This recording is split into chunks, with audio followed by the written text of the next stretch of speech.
Hello everyone, कैसे हैं आप सभी लोग। चलिए आज हम लोग करने वाले हैं एक्सरसाइज 3.3 का क्वेश्चन नंबर 3। इसके पहले हम लोगों ने क्वेश्चन नंबर 2 और क्वेश्चन नंबर 1 कर लिया है। बहुत ही अच्छे तरीके से समझ करके उसको किया है, बिल्कुल आसान से आसान भाषा में। अगर अभी तक आप लोगों ने वो वीडियो नहीं देखा है तो उसको जरूर देखें। फिलहाल अभी हम लोग पढ़ते हैं एक्सरसाइज 3.3 के क्वेश्चन नंबर 3। बहुत ही आसान शब्दों में बहुत ही आसान तरीके से आपको समझाने वाले हैं। तो हमेशा की तरह सबसे पहले क्वेश्चन को पढ़ते हैं, समझते हैं, फिर हल करते हैं। कह रहा है कि निम्न समस्याओं में रैखिक समीकरण युग्म बनाइए और उनके हल प्रतिस्थापन विधि द्वारा ज्ञात कीजिए। यहाँ पर कुछ प्रश्न दिए गए हैं, ठीक है। उस प्रश्न को, उस समस्याओं को रैखिक समीकरण युग्म बनाना है और प्रतिस्थापन विधि द्वारा उनको हल करना है, ठीक है। तो पहला प्रश्न जिसमें है दो संख्याओं का अंतर 26 है और एक संख्या दूसरी संख्या की 3 गुनी है, उन्हें ज्ञात कीजिए। दो संख्या दिया नहीं है, कुछ कंडीशन बताया है कि दो संख्या जो है उनका अंतर 26 है और पहली जो संख्या है दूसरी संख्या की 3 गुनी है, दूसरी संख्या की 3 गुनी है। चलिए बना करके दिखाते हैं कैसे बनेगा, बिल्कुल आसान तरीके से। सबसे पहले लिख देते हैं यहाँ पर हल, सबसे पहले लिख देते हैं हल। अब हम मान लेंगे, क्या करेंगे, मान लेंगे कि पहली संख्या x है, दूसरी संख्या y है। तो यहाँ पे लिख देते हैं माना कि पहली संख्या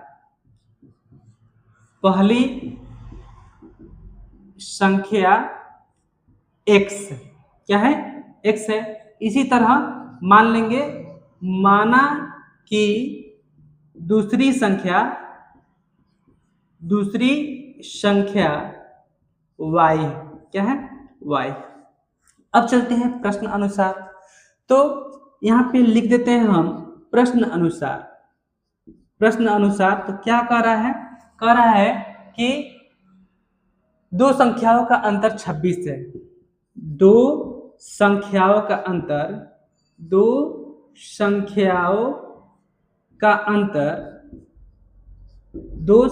का अंतर कितना है बाबू, 26 है। कितना है, 26 है। तो इसको हम लोग लिख सकते हैं, क्योंकि दो संख्या, पहली संख्या माने है x, दूसरी संख्या माने है y। तो अगर हम x में से y को घटा दें तो 26 हो जाएगा, यही कह रहा है प्रश्न में। इसको मान लेंगे समीकरण 1, ठीक है। अब यहाँ पे पुनः प्रश्न अनुसार अगर देखा जाए तो फिर से पढ़िए प्रश्न में क्या कह रहा है। कह रहा है कि दूसरी संख्या एक संख्या दूसरी संख्या की 3 गुनी है और एक संख्या दूसरी संख्या की 3 गुनी है, ठीक है ना। मान लीजिए अगर पहली संख्या x है जो कि दूसरी संख्या की 3 गुनी है, तो यहाँ पर समझिए ये पहले से ही ज्यादा है। यहाँ पर आपको थोड़ा सा समझा देते हैं, जैसे कि 2 है, पहली संख्या मान लेते हैं कि 2 है और दूसरी संख्या इसकी 3 गुनी है, तो 2 इसका 3 गुना यानी कि इंटू 3 करना पड़ेगा। तो इसी तरह अगर पहली संख्या x है दूसरी संख्या y है, तो इन दोनों को बराबर करने के लिए इसमें हमको क्या करना पड़ेगा, 3 से मल्टीप्लाई करना पड़ेगा, तब तो दोनों बराबर होगा ना। चलिए बहुत अच्छा। अब यहाँ पे हम लिख दिए x is equal to y into 3, तो इसको हम लिख सकते हैं x is equal to 3y। इसको मान लेंगे समीकरण 2। कोई दिक्कत नहीं होगा आप लोगों। अब देखिए, अब यहाँ पर x is equal to 3y है, तो हम एक काम करते हैं कि समीकरण 2 का मान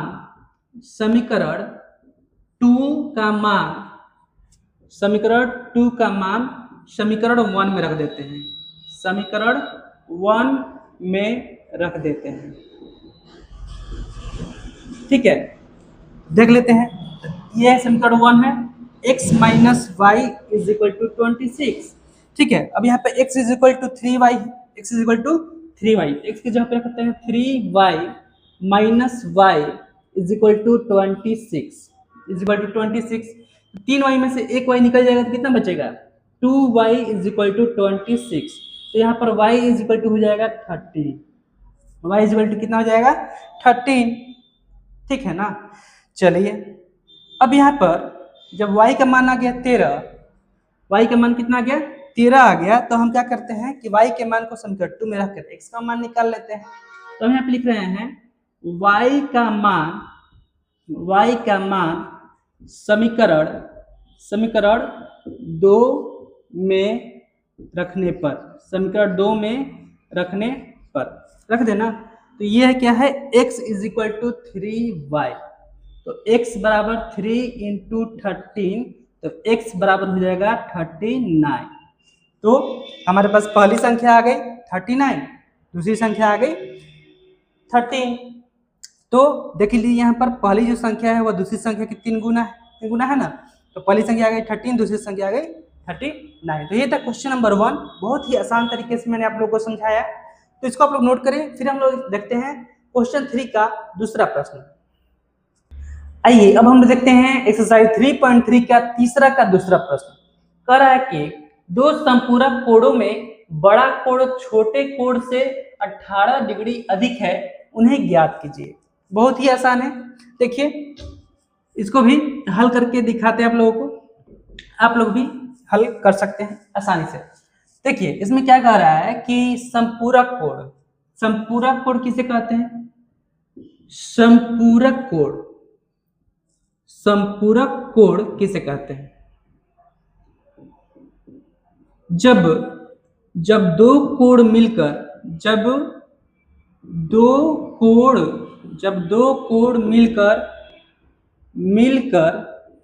180 डिग्री होता है। कितना होता है, 180 डिग्री होता है, तो उसे हम लोग संपूरक कोण कहते हैं। तो उसे हम क्या कहते हैं, संपूरक कोण कहते हैं। इसी तरह पूरक कोण होता है, पूरक कोण। तो पूरक कोण क्या होता है, जब दो कोण मिलकर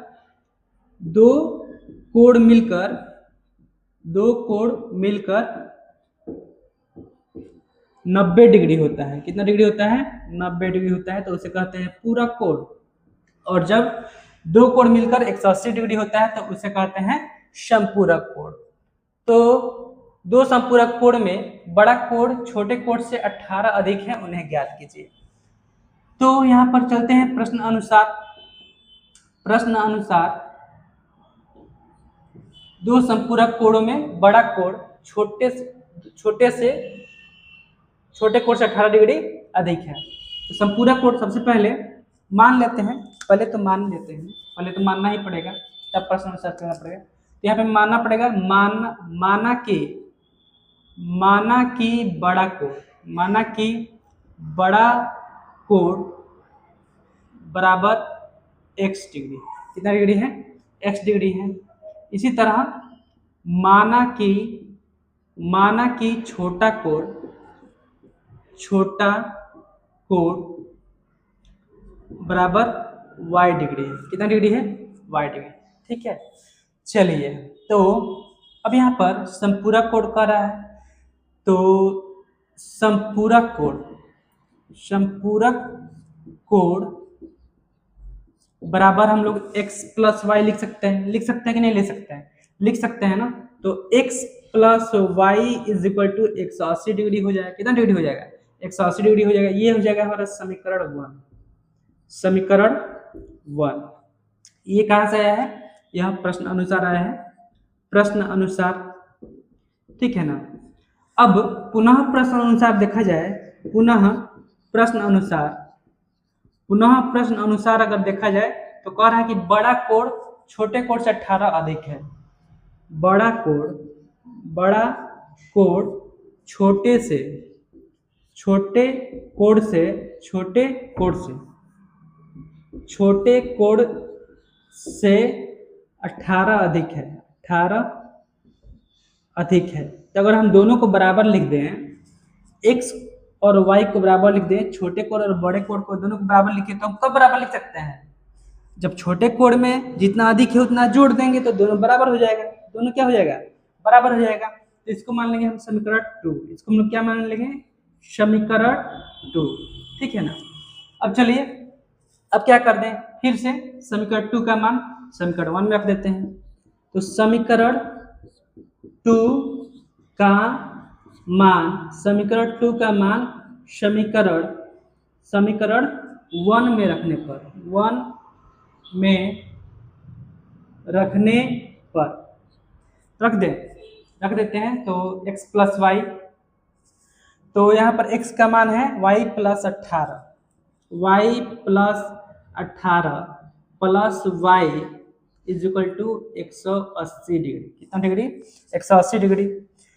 तो यहाँ पर ये हो जाएगा आपका एक और y, एक y, 2y plus 18 is equal to 180 degree. इसको और सॉल्व करेंगे तो ये हो जाएगा 2y is equal to 180 degree minus 18। ठीक है ना? तो ये हो जाएगा आपका 2y इज इक्वल टू 180 में से 18 जाएगा तो ये बच जाएगा 162। 2y इज इक्वल टू 162, तो 162 को हम 2 से डिवाइड कर देंगे तो ये कितना हो जाएगा? ये हो जाएगा 81। तो एक कोण हमको मिल गया, छोटा वाला कोण हमको मिल गया 81 डिग्री। कितना डिग्री? 81 डिग्री। तो अब हम लोग देखते हैं बड़ा वाला कोण यानी कि x का मान निकालते हैं। तो x का मान कैसे निकालेंगे? तो समीकरण 1 में हम y का मान रख देते हैं। ठीक है ना? तो हम यहाँ लिखते हैं y का मान समीकरण 1 में रखने पर, समीकरण 1 में रखने पर तो रख देते हैं। क्या है? x प्लस y का मान है 81 इज इक्वल टू 180। तो x इज इक्वल टू हो जाएगा 180 माइनस 81, 180 माइनस 81, तो ये हो जाएगा x इज इक्वल टू 99। तो पहला कोड आ गया 99 डिग्री, दूसरा कोड आ गया 81 डिग्री। तो ये था हमारा एक्सरसाइज 3.3 का तीसरा का दूसरा प्रश्न। बहुत ही आसान, आप लोगों को समझ में आया होगा बहुत ही आसान तरीके से। ठीक है, अब हम लोग देखते हैं एक्सरसाइज 3.3 का क्वेश्चन नंबर 3 का 3। आइए अब हम देखते हैं एक्सरसाइज 3.3 का क्वेश्चन नंबर तीसरा का तीसरा प्रश्न।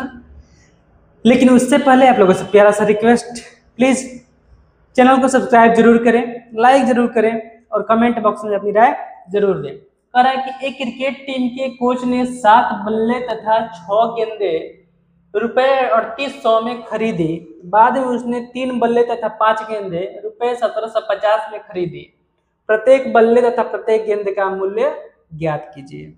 चलिए बनाते हैं। इसमें क्या बहुत ही आसान है। देखिए सबसे पहले लिख देंगे हल, सबसे पहले लिख देंगे क्या? हल। उसके बाद से मान लेंगे, माना कि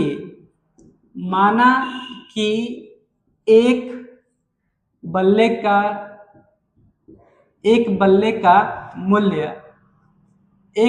का मूल्य x रुपए है। कितना रुपए है?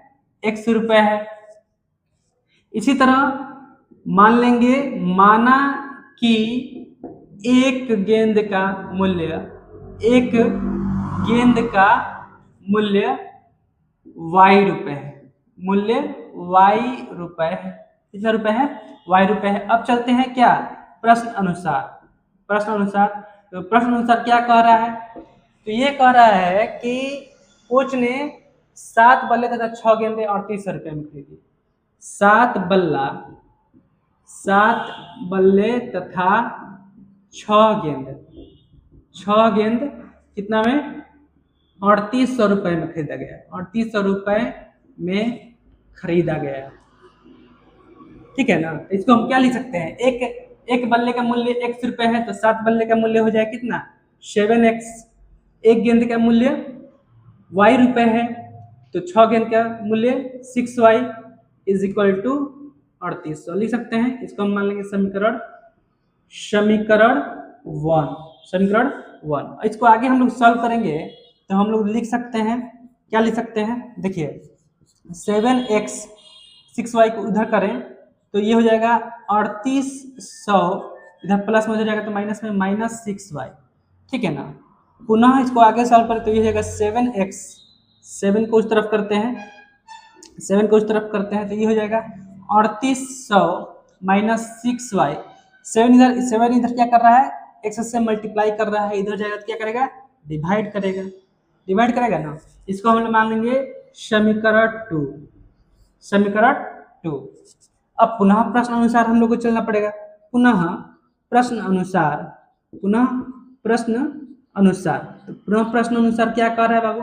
तो कह रहा है कि पुनः उसने बाद में 3 बल्ला तथा 5 गेंद 1700 रुपए में, 3 बल्ला तथा 5 गेंद, कितना गेंद? 5 गेंद कितना में? 1750 रुपए में, 1750 रुपए में खरीदा। तो 3 बल्ला, एक बल्ला की कीमत 100 रुपये, तो 3 बल्ला की कीमत 3x हो जाएगा। एक गेंद की कीमत y रुपये, तो 5 गेंद की कीमत 5y हो जाएगा। इसको हम लिख सकते हैं 1750। इसको हम लोग मान लेंगे समीकरण 3, समीकरण 3। और आगे इसको सॉल्व करेंगे तो हम लोग लिख सकते हैं, क्या लिख सकते हैं? x इज इक्वल टू 1750, इधर प्लस में दिया जाएगा तो माइनस 5y, और 3 इधर मल्टीप्लाई कर दिया जाएगा तो डिवाइड। इसको हम मान लेंगे समीकरण 4, समीकरण 4। ठीक है ना? कोई दिक्कत नहीं होना चाहिए। अब आगे देखिए, अब हम क्या करते हैं यहाँ पर कि समीकरण 2 और समीकरण 4, समीकरण 2 में समीकरण 4 का मान रख देते हैं, या समीकरण 4 में समीकरण 2 का मान रख देते हैं। तो हम यहाँ पे लिख रहे हैं समीकरण 2 में, समीकरण 2 में समीकरण 4 का मान रखने पर, समीकरण 4 का मान रखने पर, मान रखने पर, तो यह है 1750 माइनस 5y बाई 3 बराबर 3800 माइनस 6y बटा 7। ठीक है ना? चलिए अब हम क्या करना है, अब यहाँ पे हमें क्रॉस मल्टीप्लाई करना है, यानी कि इसको इससे और इसको इससे। चलिए क्रॉस मल्टीप्लाई कर देते हैं। तो इसको इससे गुणा करेंगे तो ये हो जाएगा, 0 का 0 लिख दे रहे हैं, 7 5 35 का 5 8 3, 7 7 49, 49 और 3 52, 49 और 3 52, 52 का 2 8 5, 7 1 7 5 12, 12,250, 7 5 35 minus 35y, minus 35y is equal to, अब इधर देखिए 2 को 0 है तो पहले 2 को 0 कर देंगे। ठीक है ना? 8 3 के 24, 24 का 4, 24 के 4 8 2, 3 3 के 9, 9 2 11, 11,400, 3 6 18 माइनस 18y, माइनस 18y। अब इसको आगे हम लोग क्या करते हैं, हर को एक तरफ करते हैं और चर को एक तरफ करते हैं, अचर को एक तरफ करते हैं। ठीक है ना? तो देखिए, तो माइनस 35y, माइनस 35y इधर माइनस में जाएगा तो प्लस में plus 18y, 18y is equal to यह है 11,400, इधर प्लस में जाएगा तो माइनस में माइनस 12,250। तो 35, ये इसका साइन माइनस है, इसका साइन प्लस है तो घट जाएगा, तो 35 में से 18 जाएगा तो ये आ जाएगा आपका 17y। कितना y? 17y। 17y is equal to, अब 11,400 में से 12,250 घटाएंगे, ये माइनस, तो ये आ जाएगा माइनस 600 और 250, 850, 6 2 850 आ जाएगा। कितना आ जाएगा? 850। अब यहाँ पर y इज इक्वल टू आ जाएगा माइनस 850 बट्टा माइनस 17, तो 17 से 850 कट जाएगा कितना बार में? 50 बार में, माइनस माइनस कैंसिल हो जाएगा। तो यहाँ पर देखिए, क्या देखिए कि y का मान आ गया कितना? y का मान आ गया 50, y का मान कितना आ गया? 50 आ गया। तो हम काम करते हैं कि समीकरण 1 में y का मान रखेंगे तो समीकरण x का मान निकल जाएगा, तो रख देते हैं यहाँ पर। तो यहाँ पे हम लिख रहे हैं कि समीकरण 1 में y का मान रखने पर, y का मान रखने पर, ठीक है ना? तो क्या है? 7x plus 6y is equal to 3800। तो ये हो जाएगा 7x प्लस 6 इंटू 50 बराबर 3800। तो ये हो जाएगा 7x बराबर 3800, 6 5 30, तो ये हो जाएगा 300। तो x बराबर हो जाएगा यहाँ पर, थोड़ा सा यहाँ पे मिटा रहे हैं ये वाला यहाँ पर, ठीक है ना? तो देखिए, तो यहाँ पर x बराबर हो जाएगा 100 माइनस 300/7, तो x बराबर, और 3 में से 300 जाएगा तो 3500, 3500/7, 7 से 3500 कट जाएगा कितना बार में, 500 बार में। तो x का मान यहाँ पर आ जाएगा, x का मान आ जाएगा 500। यानी कि प्रत्येक बल्ले का मूल्य आ जा रहा है यह कितना, यह आ रहा है 500 रुपए, और गेंद का मूल्य तो आया है कितना, 50 रुपए। एक बल्ला का कीमत है 500 रुपए और एक गेंद की कीमत है 50 रुपए। ये हो जाएगा हमारा आंसर। तो ये था क्वेश्चन नंबर एक्सरसाइज 3.3 का क्वेश्चन नंबर 3 का तीसरा प्रश्न। अब हम देखते हैं चौथा प्रश्न। तो चलिए अब हम देखते हैं एक्सरसाइज 3.3 का तीसरा का चौथा प्रश्न। हमेशा की तरह पढ़ते हैं, समझते हैं, फिर उसको हल करते हैं। और फिर आप लोगों से एक प्यारा सा रिक्वेस्ट है, प्लीज चैनल को सब्सक्राइब जरूर करें, कमेंट जरूर करें। कह रहा है कि एक नगर में टैक्सी के भाड़े में एक नियत भाड़े के अतिरिक्त चली गई दूरी पर भाड़ा सम्मिलित किया जाता है। 10 किलोमीटर दूरी के लिए भाड़ा रुपए 105 तथा 15 किलोमीटर दूरी के लिए भाड़ा 155 रुपए है।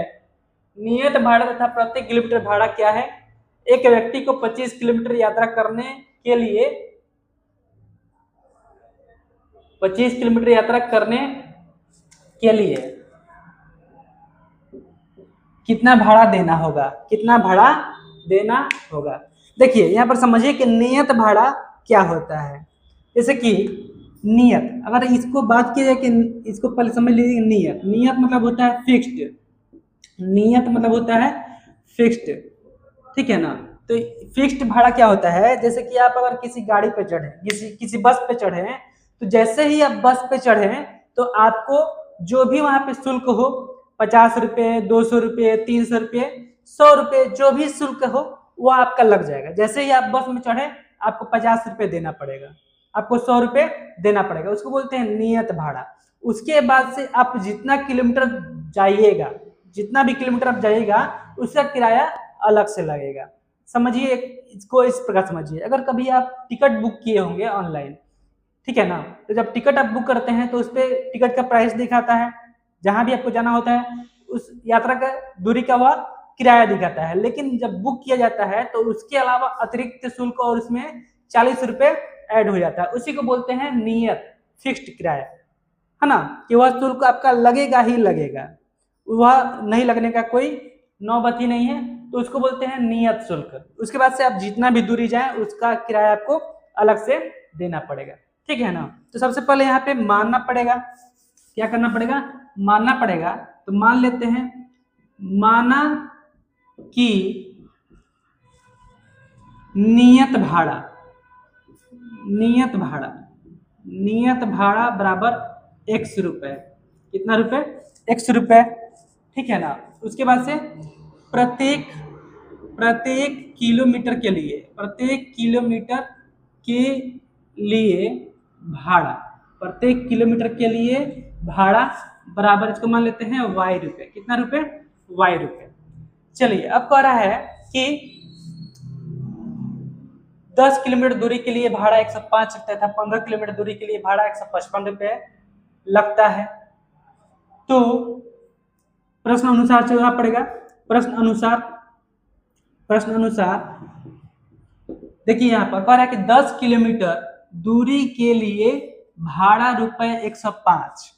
तो सबसे पहले तो नियत भाड़ा आपका लग ही जाएगा। जैसे ही आप बस में चढ़ेंगे तो आपका तो नियत भाड़ा तुरंत देना पड़ेगा कि हाँ ये आप चढ़ने का किराया बस इतना लगेगा ही लगेगा। उसको क्या माने, एक्स माने, तो इसको मान लेंगे एक्स, ठीक है ना। उसके बाद से आप जितना दूरी जाइएगा, तो 10 किलोमीटर दूरी जा रहे हैं, 10 किलोमीटर जा रहे हैं ना, तो 1 किलोमीटर के लिए माने हैं y रुपए, 10 किलोमीटर के लिए कितना हो जाएगा, 10y। तो यहाँ पे लिख रहे हैं प्लस 10y, तो कितना लग रहा है, ये लग रहा है 105 रुपए। कितना लग रहा है, 105 रुपए, ठीक है ना। इसको आगे और हम सॉल्व करें तो इसको हम लिख सकते हैं x = 105, इधर प्लस में है, उधर जाएगा तो माइनस में, -10y, ठीक है ना। इसको हम मान लेंगे समीकरण 1। कोई दिक्कत नहीं होना चाहिए अभी तक आप लोग को। पुनः प्रश्न अनुसार हम चलते हैं, पुनः प्रश्न अनुसार देखिए कह रहा है क्या कह रहा है कि 15 किलोमीटर दूरी के लिए भाड़ा 155 रुपये है। 15 किलोमीटर दूरी के लिए भाड़ा कितना है? 155 रुपये है। तो नियत भाड़ा तब का लगेगा ही लगेगा। प्लस कितना चल रहा है? 15 किलोमीटर चल रहा है। 1 किलोमीटर का वाई रुपये है, तो 15 किलोमीटर का 15 वाई हो जाएगा। 15 वाई हो जाएगा। कितना लग रहा है? 155 रुपया लग रहा है। 155 रुपया। तो यहाँ पर हो जाएगा x इज इक्वल टू 155, इधर प्लस में उधर जाएगा तो माइनस में -15y। इसको मान लेंगे समीकरण 2। समीकरण 2। अब हम काम करते हैं, समीकरण 1 का मान समीकरण 2 में रख देते हैं, या समीकरण 2 का मान समीकरण 1 में रख देते हैं। तो उसके लिए हम यहाँ पे लिख रहे हैं समीकरण 1 का मान, समीकरण 1 का मान समीकरण 2 में रखने पर, 2 में रखने पर क्या रख देते हैं यहाँ पर? तो ये है जो ये हो जाएगा आपका x is equal to 105 10y। तो समीकरण 1 में रख बोले हैं, तो 2 का मान तो ये है 155 माइनस 15y बराबर 105 माइनस 10y। तो एक काम करते हैं कि चर को एक तरफ लाते हैं, अचर को एक तरफ करते हैं, तो ये हो जाएगा -15y माइनस 10y, इधर आएगा तो प्लस में plus 10y is equal to 105, इधर प्लस में उधर जाएगा तो माइनस में -155। तो ये हो जाएगा -5y बराबर 155 में से 105 जाएगा तो ये हो जाएगा -50। ठीक है। तो यहाँ पर y का मान आ जा रहा है कितना? माइनस से माइनस कैंसिल हो जाएगा, 5 से 50 10 बार में, तो y का मान आ गया कितना? 10। यानी कि 1 किलोमीटर का 10 रुपये लग रहा है। 1 किलोमीटर कितना रुपये लग रहा है? 10 रुपये लग रहा है। तो नियत भाड़ा निकालने के लिए अब y का मान अगर किसी भी समीकरण में रख दे तो नियत भाड़ा भी निकल जाएगा। तो हम यहाँ पे लिख देते हैं y का मान समीकरण 1 में रखने पर, समीकरण 1 में रखने पर ठीक है ना। चलिए x प्लस 10, y का मान आया है 10 इंटू 10 इज इक्वल टू 105।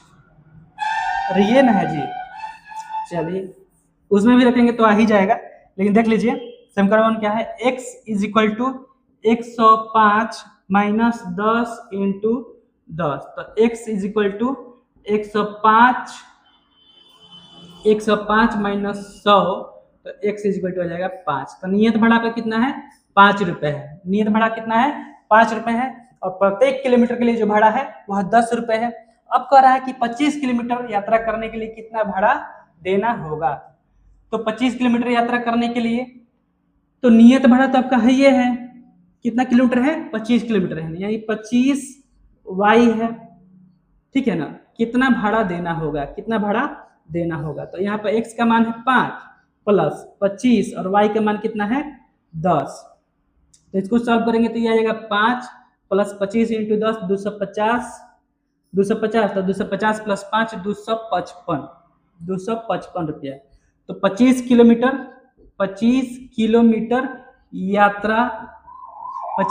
यात्रा करने के लिए भाड़ा जो हो जाएगा ये हो जाएगा 255 रुपया। कितना रुपये? 255 रुपये। बहुत ही आसान था ये क्वेश्चन। तो ये था क्वेश्चन नंबर 4। अब हम देखते हैं एक्सरसाइज 3.3 का तीसरा का 5वां प्रश्न। चलिए अब हम देखते हैं एक्सरसाइज 3.3 का 5वां प्रश्न। पढ़ते हैं, समझते हैं, फिर इसको हल करते हैं। कह रहा है कि यदि किसी भिन्न के अंश और हर दोनों में 2 जोड़ दिया जाए तो वह 9/11 हो जाती है। अंश और हर दोनों में 3 जोड़ दिया जाए तो वह 5/6 हो जाती है। वह भिन्न ज्ञात कीजिए। क्या करना है? ज्ञात करना है, भिन्न ज्ञात करना है। तो मान लेंगे भिन्न बराबर माना कि भिन्न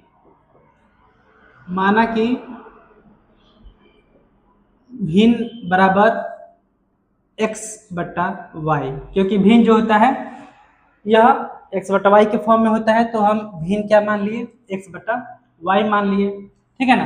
अब हमको चलना है प्रश्न अनुसार।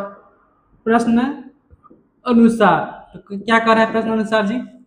प्रश्न अनुसार कह रहा है कि अंश और हर, ऊपर वाला को कहते हैं अंश, ऊपर वाला क्या कहते हैं, अंश कहते हैं, और नीचे वाले को कहते हैं हर, ठीक है ना। तो अंश और हर दोनों में 2 जोड़ दिया जाए, अंश और हर, अंश और हर दोनों में 2 जोड़ने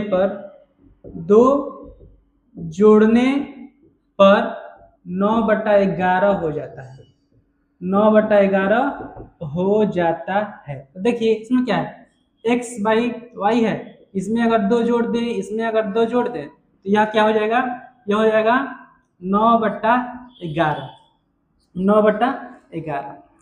तो इसको हम थोड़ा हल कर लेते हैं, तो ये इसको क्रॉस मल्टीप्लाई कर लेते हैं, तो क्रॉस मल्टीप्लाई करेंगे तो ये हो जाएगा 11x प्लस 11 दूना 22 is equal to 9y plus 9 दूना 18।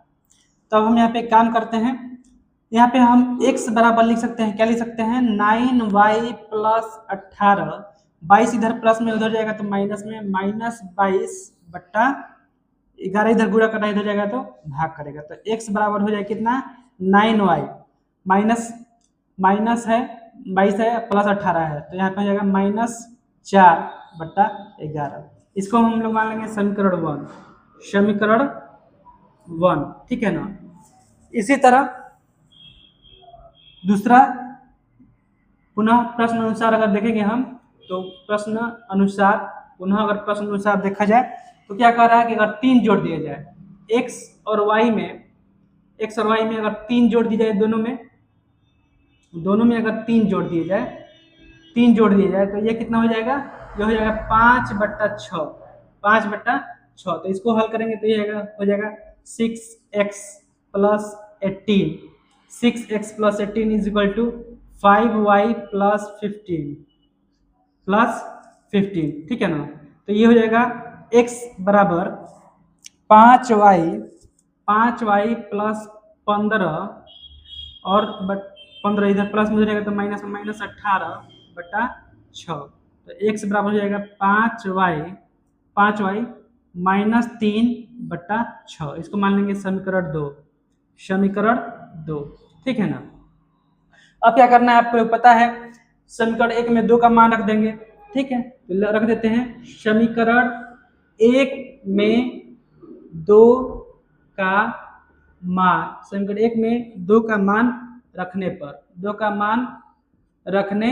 पर, तो ये कितना आ रहा है, ये है समीकरण 1 में, तो ये है 5y माइनस 3/6 बराबर 9y माइनस 4/11। अब फिर क्रॉस मल्टीप्लाई कर देंगे तिरछा, तो 55y माइनस 11×3 = 33 बराबर 6×9 = 54y माइनस 6×4 = 24। तो ये हो जाएगा 55y इधर प्लस में इधर जाएगा तो -54y इज इक्वल टू -24 इधर जाएगा तो प्लस में, ठीक है ना, प्लस 33, तो 6 3 7। तो यहाँ पे हो जाएगा 55y में से 54y जाएगा तो y बचेगा y, और 33 में से 24 घट जाएगा तो ये बच जाएगा 6 3 9 24, तो 24 और 6 3 9, y का मान आ जा रहा है 9, y का मान कितना आ जा रहा है, 9 आ जा रहा है, ठीक है ना।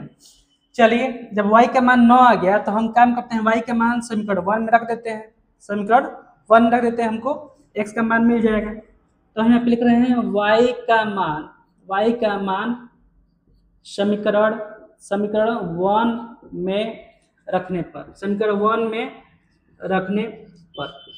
देखिए बाबू यहाँ पर कुछ नहीं करना है। अब y का मान जो 9 है, तो यहाँ पर समीकरण 1 है, तो y की जगह पर यहाँ पर 9 रख देना है, बाकी आप लोग को मान निकाल देना है, और इसका मान निकाल करके आप लोग को कमेंट करना है कि कितना आ रहा है, ठीक है। चलिए अब हम चलते हैं नेक्स्ट क्वेश्चन पर।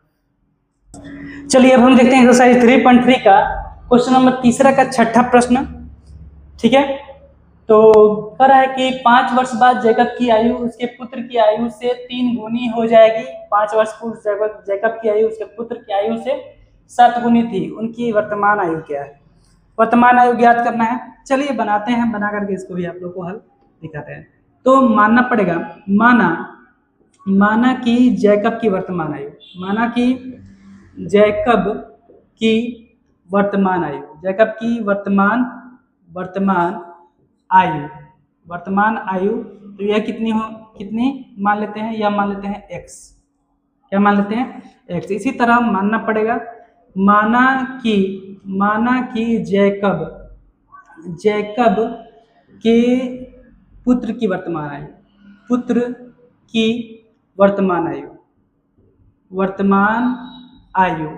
तो इसको मान लेते हैं क्या? इसको मान लेते हैं y वर्ष। कितना वर्ष? y वर्ष। ये x वर्ष है, ये y वर्ष है। अब चलते हैं प्रश्न अनुसार। कहाँ से चलते हैं? प्रश्न अनुसार चलते हैं। तो प्रश्न अनुसार क्या कह रहा है कि 5 वर्ष बाद जैकब की आयु उसके पुत्र की आयु से 3 गुनी हो जाएगी। तो अभी अगर x वर्ष है तो 5 वर्ष बाद जैकब और उसके पुत्र की आयु, जैकब और उसके पुत्र की आयु तो यह कितनी हो जाएगी? देखिए, और अभी x है तो 5 वर्ष बाद x + 5 हो जाएगा। ठीक है ना। और इसी तरह अभी हम यहाँ पे बराबर लिख रहे हैं, लेकिन बराबर अभी होगा नहीं। देखिए, उसी तरह जैकब के पुत्र का 5 वर्ष बाद हो जाएगा x + 5। ठीक है ना। अब देखिए, कह रहा है कि 5 वर्ष बाद जैकब की आयु उसके पुत्र की आयु से 3 गुनी थी। कितनी थी? 3 गुनी हो जाएगी। तो यह ज्यादा है, तभी तो इसका 3 गुना है। तो दोनों को बराबर करने के लिए इसमें क्या करना पड़ेगा? 3 से मल्टीप्लाई करना पड़ेगा। तो 3 से जब इसको हम मल्टीप्लाई करेंगे तो कुछ इस प्रकार हो जाएगा, x + 5 बराबर 3y + 3 × 5 = 15। तो ये हो जाएगा x, इधर प्लस में जाएगा तो माइनस 3y। ठीक है ना। 15 उधर जाएगा तो माइनस है, तो 15 में से 5 घट जाएगा तो ये हो जाएगा 10। ठीक है ना। तो ये इसको मान लेंगे समीकरण 1। देखिए, यह 15 है, 5 इधर प्लस में है, इधर जाएगा तो -5 हो जाएगा, -5 तो 15 में से -5 हो जाएगा तो कितना आ जाएगा? 10 आ जाएगा। ठीक है। तो इसको हम मान लिए समीकरण 1। चलिए, इसी तरह पुनः प्रश्न अनुसार अगर चला जाए तो क्या कह रहा है कि 5 वर्ष पूर्व जैकब की आयु उसके पुत्र की आयु की 7 गुनी थी। तो 5 वर्ष पूर्व जैकब और उसके पुत्र की आयु, उसके पुत्र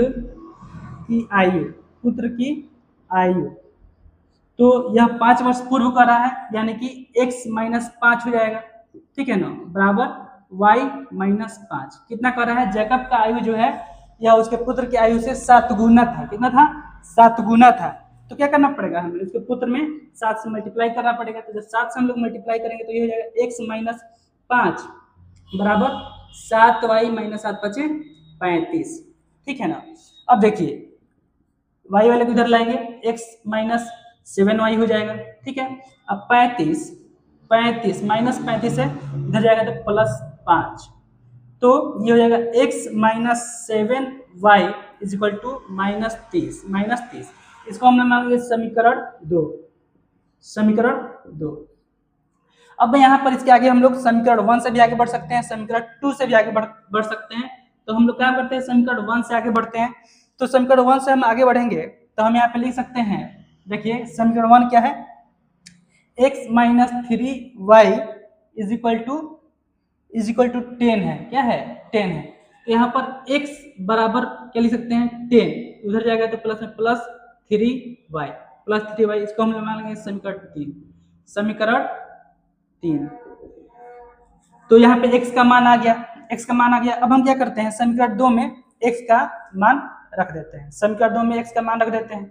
तो हम यहाँ पे लिख रहे हैं समीकरण 2 में समीकरण 2 में x का मान रखने पर, x का मान रखने पर तो समीकरण 2 क्या है? समीकरण 2 है x minus 7y is equal to minus 30 तो x का मान कितना है? 10 plus 3y minus 7y is equal to minus 30। तो प्लस में ये माइनस में है तो ये हो जाएगा कितना? माइनस में से इस प्लस वाला घट जाएगा तो ये माइनस 4y, ठीक है, ये जाएगा माइनस 30, इधर प्लस में उधर जाएगा तो माइनस में, माइनस 10। तो यहाँ पर माइनस से माइनस कैंसिल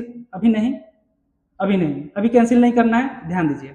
ये माइनस 4y है, माइनस 4y है, माइनस माइनस जुड़ जाएगा तो माइनस 40 हो जाएगा। अब माइनस से माइनस आप लोग कैंसिल कर दीजिएगा, ठीक है ना। अब यहाँ पे y बराबर हो जाएगा 40/4, ये कट जाएगा 10 बार, तो y का मान आ गया यहाँ पे 10। y का मान कितना आ गया? 10। तो y हम क्या माने हैं? तो जैकब के पुत्र की वर्तमान आयु y माने हैं, तो y जैकब के पुत्र का वर्तमान आयु कितना आ जाएगा? 10 वर्ष आ जाएगा, 10 वर्ष। अब y का मान जो है हम किसी भी समीकरण में रखेंगे तो हमें x का मान निकल जाएगा, x का मान मिल जाएगा। तो चलिए क्या करते हैं, निकाल ले क्या? चलिए निकाल लेते हैं, समीकरण 3 में ही इसका मान रख देते हैं। तो समीकरण 3 में y का मान रखने पर, y का मान रखने पर तो रख देते हैं। 3 क्या है? x is equal to 10 plus 3, y का मान कितना है? 10 है, तो 10 प्लस 30, ये हो जाएगा 30 और 10 40, x का मान आ जाएगा 40। तो जैकब का वर्तमान आयु कितना आ गया? यह आ गया 40 वर्ष। कितना वर्ष? 40 वर्ष। तो ये था एक्सरसाइज 3.3 का क्वेश्चन नंबर 3 का छठा प्रश्न। आप लोग को बहुत ही अच्छे से समझ में आया होगा। प्लीज चैनल को सब्सक्राइब जरूर करें, लाइक जरूर करें, शेयर जरूर करें। चलिए मिलते हैं नेक्स्ट वीडियो में, तब तक के लिए धन्यवाद।